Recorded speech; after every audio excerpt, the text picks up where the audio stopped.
Thanks. I've got a couple of things to talk about, but first, again, I want to thank everybody for coming. And this event gets bigger every year. It's amazing. I think the Laurie Student Center is a great venue. Chase Eckert and his people that played a huge role in running this thing, along with Bree Olmstead, my Director of Ops, and Gemma. This takes a lot of work, and you know, I've got a great staff working for me. It's really amazing. I used to do a lot of this stuff by myself, and you know, maybe 7 or 8 years ago when Bree came on board, she kind of took over and was like, "Don't worry about it. I don't even want you messing with it," you know. So she's been unbelievable, and Bree, you are, and I hope she didn't run off and have a baby, but she is unbelievable, and if, I'm just telling you, unbelievable. She could work anywhere.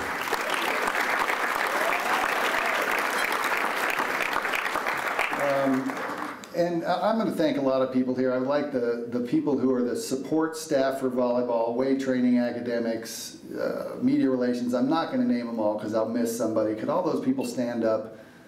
These are the people on the outskirts. Come on, stand up. JP. These are people that,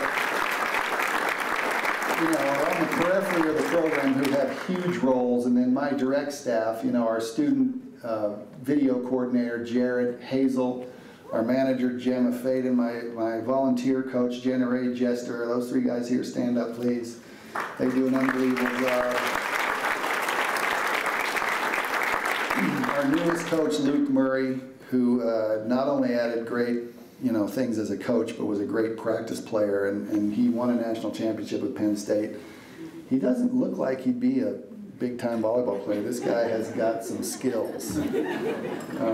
He's way better than I was. You know, he won a national championship. I was like most inspirational player on my high school team. And then Brooke Coulter, Rocky Mountain High School grad, who played at Cal, who's played all over the world, coached at 3 different schools, and Brooke coaches our first contact. And in the last 2 years, you know, we talked about how this team, you know, we lost a bunch of great blockers. We've improved ourselves as a passing and defensive team. It's made a difference. It's made us better, and it's made us more fun to watch. And I attribute a lot of that to Brooke. So, you know, the administrators that are here, I know John is here, I think Christine is here, Doug Max is here, Mark Paquette. Can those people stand up, please? Because they play an integral role. And I'll tell you, what they do is they are responsible for the credibility of this program. They're responsible for the fact that we do get crowds and that we do have banquets like this and whatever. There are a lot of programs where volleyball is just not at that point within the athletic department and in Power 5 conferences. And we're lucky that we are respected the way that we are here. And I tell that to a lot of people. This place treats volleyball extremely well. And then the players. Stand-up players.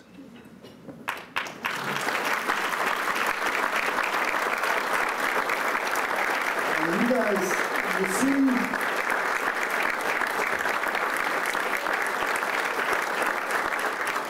you see all of the matches, and you guys see these functions, booster functions and public appearances, and you don't see the practices and the fact that they'll be up at 6:30 tomorrow morning working out, the fact that they grind all the time, the fact they have to go to study sessions and that we're pushing them, and then we make them go to extra academic things, and we make them have appointments with academic advisors, and they got to go to educational sessions, and their lives are cram-packed full of stuff.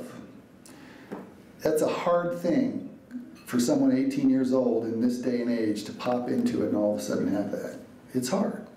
And I commend them for sticking with it, and when they do get through it, they become incredible finished products like these three you see sitting up here. So it is a great process. We have a legacy program here, and there are probably a lot of legacy donors in the room, but there are two here that are volleyball legacy donors, Mr. Dennis Hagley and Danette Anderson, but what's your last name now? Danette Reagan, sorry about that, I should know that. And those guys are really committed to the financial support of volleyball scholarships, so give them a hand.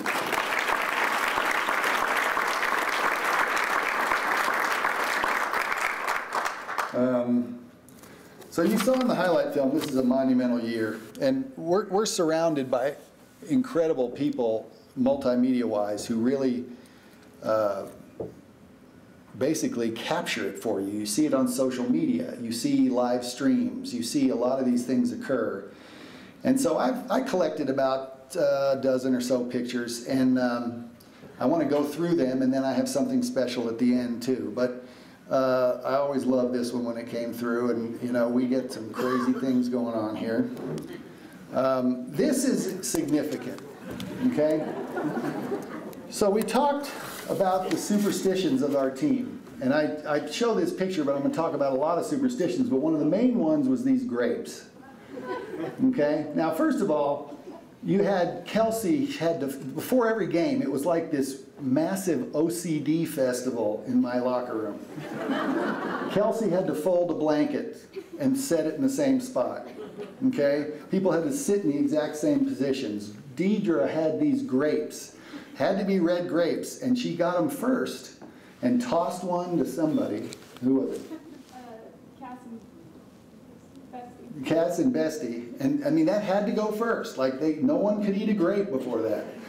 And it started last season when we were on that winning streak, and they started doing these things and we're winning, and they're like, we can't change where we sit.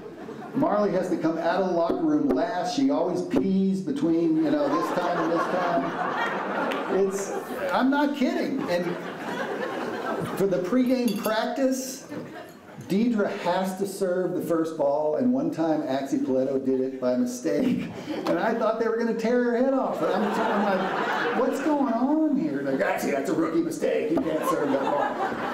And one time I'm in the locker room, and I usually start off my talk by asking Deidre what does she remember as the blocking matchups from our preparation. And one day I asked Cassidy first, what are the serving targets? And Deidre goes, Tom, what are you doing? You have to ask me first.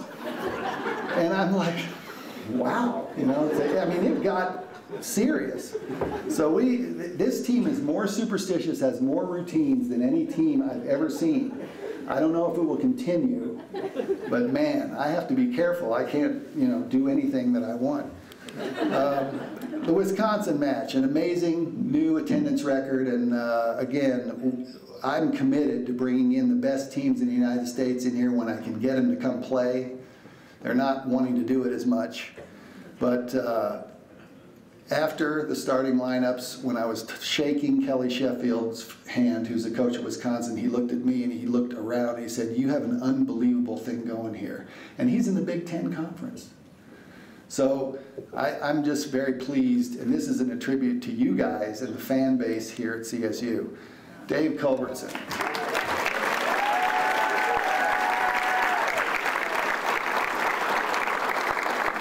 And Dave has been here longer than I have, and he'll still be at matches, but we're going to miss seeing him out there on the floor doing what he does. And these are just some of the little things that make CSU volleyball unique. Now let's talk about these three great kids, because and they're not kids anymore. They're all fifth-year seniors. They're all 22 years or older. Pretty amazing. Deidre first. And I want to talk about Deidre. This picture I really love because it sort of exemplifies smaller kid among a bunch of giants, but who really gets it done. And she really is, in her own way, she's a tremendous leader. I can't tell you how good she is. I can't tell you how proud I am of her. She originally committed to the University of Washington, and here's the story. And I don't even really know why Washington sort of pulled away from that deal, but Deidre's club coach was one of my old assistant coaches, and Deidre had been to camp here, and she had liked it.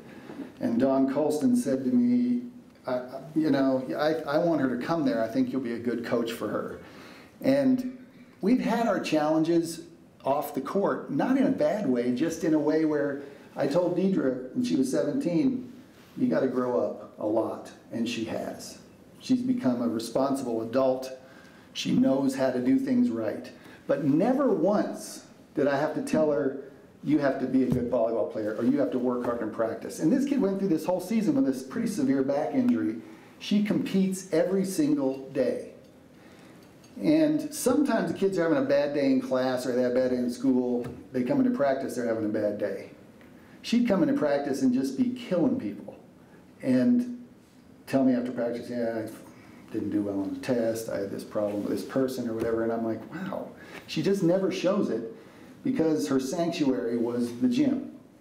And I love coaching players like that. And I'm so proud of this young lady. This is why she's good. Okay, one of the reasons. There are a number of them, but she's incredibly athletic, and it's sneaky athletic. You look at her and you don't think, this kid's amazing. She is a great jumper. She is a strong kid. She has what we call proprioception above the net. She can jump up, feel where she's at, make plays like that, and not get in the net. And I sometimes in practice, because I'm behind, I'm like, you got in the net. She goes, no, I didn't get in the net. And she didn't get in the net. Nobody calls because she doesn't. And she's great at jousting other players, and that scores us 1 or 2 points a set. Plus, she's just unbelievable. You can see her freezing that middle blocker right there. So this is what I also like about her. She's an unbelievable competitor. She's a gamer. She will go out, and all she knows how to do is win.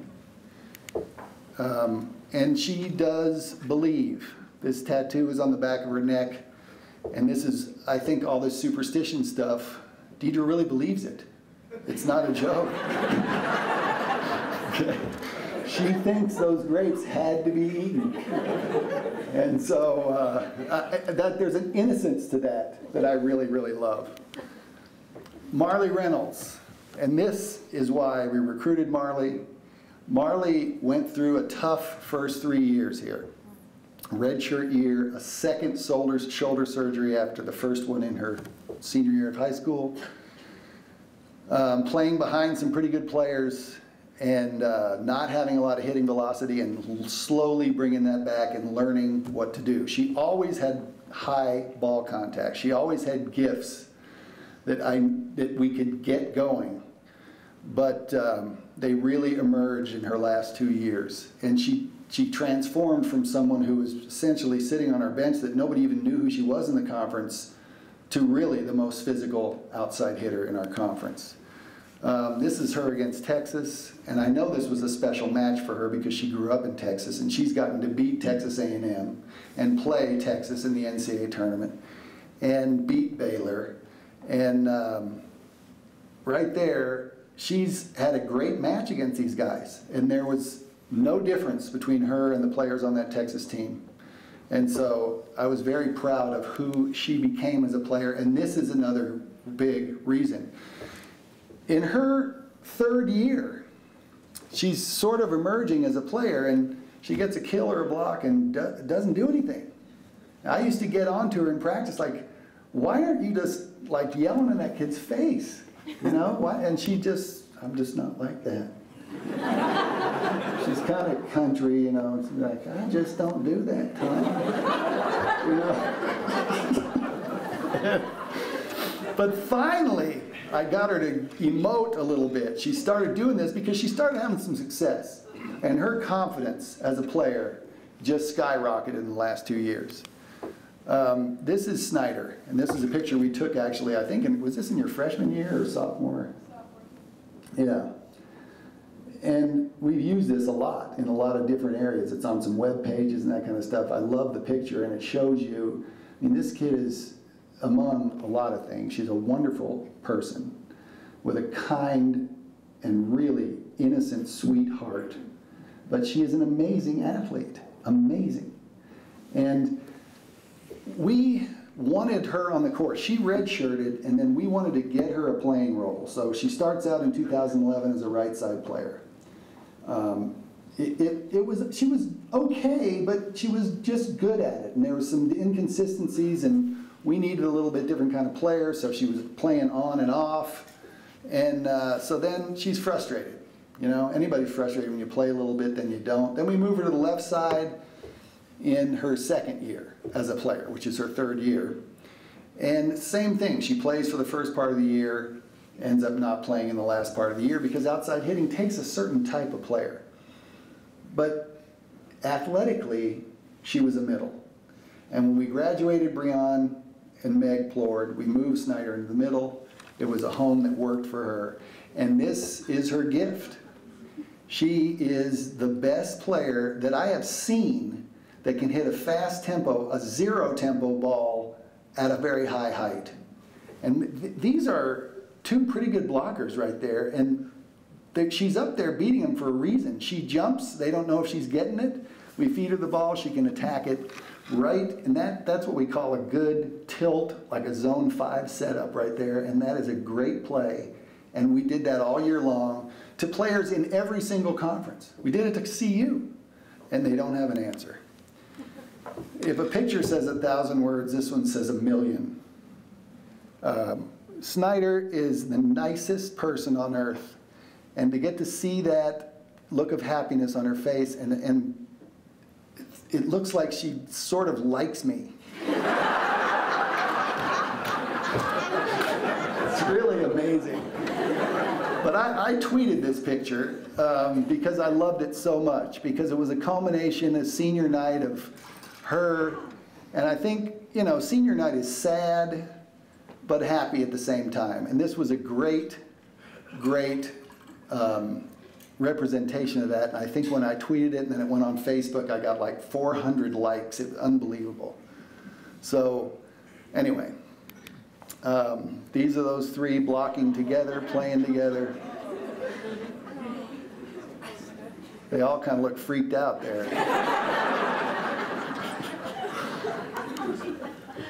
And here they are, winning they have 5 Mountain West championships.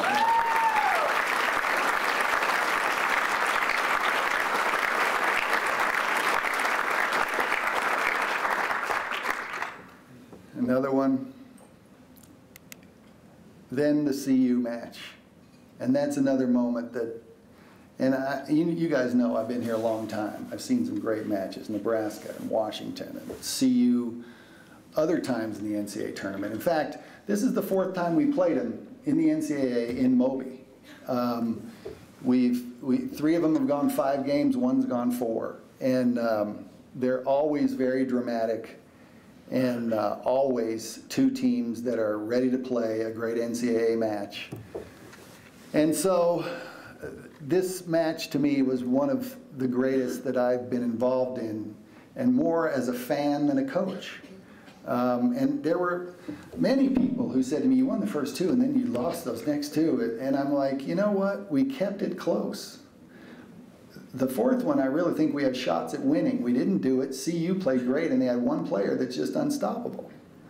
So we still won the match in a gutsy performance. And John talked about what I said in the locker room, and I believe that. That when you go through an experience like that, it goes to a certain part of your brain, and you can recall it when you're in those situations again, whether it's in another athletic event, or whether it's in some other area in life, and you know composure and fight gets you what you need to get eventually.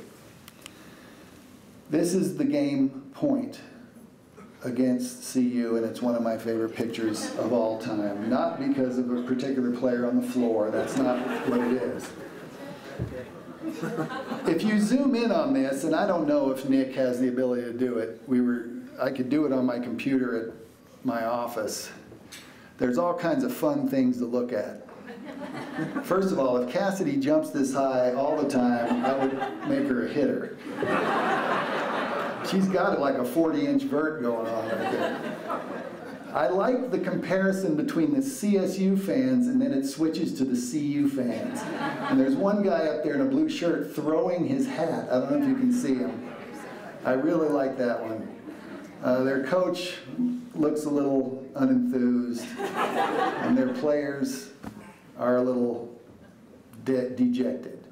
I'm not doing this to make fun of CSU, of CU. I think it's a great picture, and you can zoom around at different spots in it and see all kinds of different things. There's people in this room who we can recognize in that picture, but this is a great photo. So, again, the CU match, one of my most memorable moments. Oh, I'm going the wrong way. All right, so Deidre Foss, and I'm going to now move on to this next thing that I want to do here. And in 2000, first time we beat CSU, CU, I mean, to go to the Sweet 16, my daughter was 1. And I had been reading children's books. And I really am a fan of a guy named Theodore Giesel, who many of you know his pen name is Dr. Seuss. And so that year I wrote a Dr. Seuss story to represent the season. It was called Ram I Am. There are people I know in this room who were at that banquet. I wrote another one. And it's interesting because that Ram I Am story, I literally can still recite it by heart because it was sort of a labor of love for me to write it. And it was one of the better things that I've done at a banquet, but I think this one may top it. But we're going to call this one Deej and the Magic Fruit. Okay? So here it goes. Bear with me. It's kind of cheesy. West of the heartland, where the Big 12 stands tall, and east of the beaches, where the Pac-12 rules all, we return this fine fall to the Valley of Volley, over the mountains, in a town called Fort Collie. Fort Collie was home to the CSU Rams, one of the most likedest volleyball teams in the land. Thousands would gather from all points in between for twice-weekly slam downs in Moby Arena. The talk of the town, the newest hit thing, 5 sparkly Mountain West volleyball rings. Year after year, through sunshine and snow, their fans liked it. Rams spiked it, 5 titles in a row. Now sure, 5 is a lot, but 6, it is not. 6 straight titles for volley sure seems like a lot. Had 6 straight titles been won? Oh no, never before.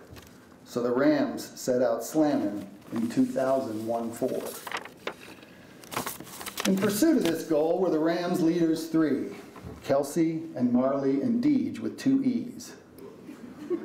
With a soft magic touch, Deej delivered the rock that Kelsey and Marley would blast over the block. The Rams were all sizes, some big and some little, with Deidre and Crystal setting right in the middle. The littles would ramble and scramble and spin to feel the rough leather as it popped off their skin. Then the bigs jumped so high they'd get snow on their snoozle, banging kills with a vengeance, a refusal to lose'll. As they readied for battle, the whole team followed suit. Deej assembled her troops and she tossed magic fruit. The fruit was small grapes, both red and nutritious. The grapes made them lucky and deliciously vicious. They started at home. They won 2 weeks straight. Well, except for the Badgers, but that's a loss we can take. They jumped in a jet, then flew south and flew west. They won 8 in a row against some of the best. So Kelsey and Marley and Deej with 2 E's, on their phones from Arizona, they made this decree. They said that the goal that they wanted the most was to be a Grand Volley Big Shot Tournament host. Some teams had pondered, but Kelsey said it outright. You'd think that our hops and our skills and our height would be a few things that helped us. It might, but that's not all it is. It's not. It's our fight. Whenever we find ourselves in a tough scurry, Deej calms things right down, never gets in a hurry. We chip and we claw 1 point at a time. Then we win by 2 points. The grapes work real fine. Now Marley was country, full of kindness and giving. It was hard to imagine that she spiked for a living. But she spiked it so high that the crowds went berserk. And Marley said softly, "Y'all know it's teamwork."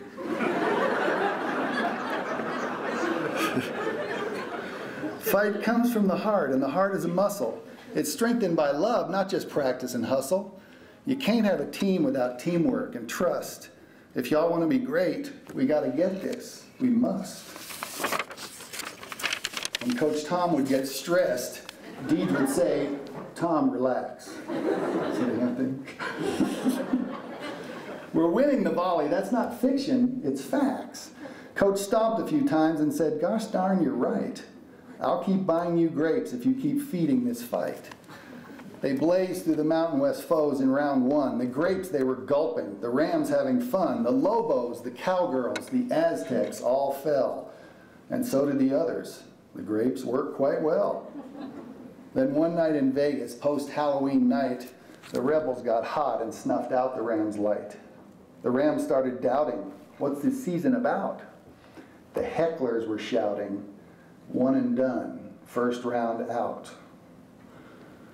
See, the Rams had won Mountain West titles before. The grand big shot tourney is no easy chore, but 2 years in a row they'd been beaten too soon. First round defeat played an unhappy tune.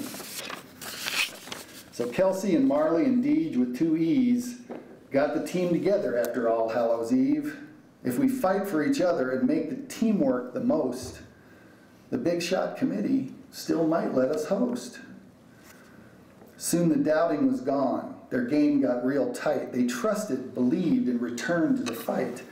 They won their 6th title with strength and precision, then awaited the Big Shot tournament decision. They waited and waited, hearts thumping out loud in the throng of the jolly old Fort Collie crowd.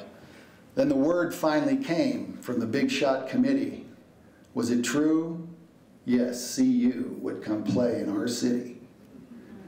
The Buffaloes had played in Fort Collie before, some epic slam battles on the Rams' storied floor. It had been 5 long years and the Buffs were a mystery. They'd need grapes, a loud crowd, plus tradition and history. This is my favorite part. So down from the Flatirons came a thundering herd. The Buffs slammed the Rammies in the 4th and the 3rd. In game 5.16, the Rams stuffed the Buffs' journey. They slamboozled the Bison. That's 4 times in the tourney.